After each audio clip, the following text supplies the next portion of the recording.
Yan, hello, hello. Good morning everyone. Yan na naman po tayo, Ate Jackie. It's blessed Tuesday everyone. April 22 na po. Nawalan at samputi kayong kalagayan. Kasama niyo ang ating Panginoon. At manalangin kayo no matter what, yung mga dinadaanan natin, just keep on praying, just keep on trusting God because He knows the future. Mas alam po niya ang lahat kaysa po sa atin, di ba? Ganyan po ang ating Panginoon. So, syempre, kahit Tuesday, kahit ano man ang mga pagsubok, go on tayo. Kasi yung mga pagsubok na yan, tumatatag tayo. Minsan mahirap, parang hindi natin kaya, parang laging nandyan, bakit ako na lang, di ba? Parang ikaw na lahat ang sumalo.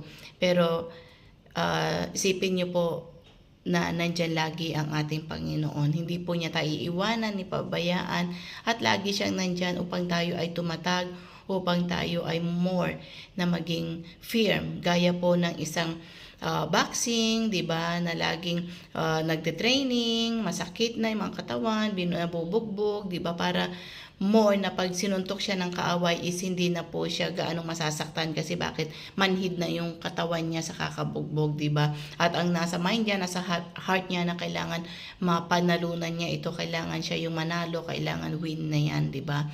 So, ganun din po tayo na the more na dumadaan tayo sa mga pagsubok, sa mga trials, go on lang tayo kasi bakit po tumatatag tayo, the more na kumakapit tayo sa Panginoon, the more na nalangin tayo, the more na go on tayo, yung wag tayong bumigay, no? Until later na wala na magawa ang kaway sa atin. Bakit? Kasi balot na tayo ng blood ni Jesus Christ eh. Kasi nasanay na tayo, kasi tumatag na tayo, naging patibay na tayo na lagi tayong kumakapit, lagi nandyan. At ang Panginoon siya yung shield na po natin. And kaya nga sabi na isuot natin yung mga baluti, the armor of God, diba? The helmet of salvation, breastplate, na yung breastplate natin, yung swords, yung shoes, na talagang go on tayo, no? Kailangan nasa atin po ang ating Panginoon. So, yun po yung aking ma-share sa oras na ito. Keep on going, keep on trusting God because God will never leave you, nor forsake you, and God love you very, very much. So, and of course, God knows you more. Alam niya yung now, alam niya yung middle, alam niya yung future po natin. So, keep on praying, keep on trusting God. So, muli, shalom, shalom, and God bless you all. Bye for now.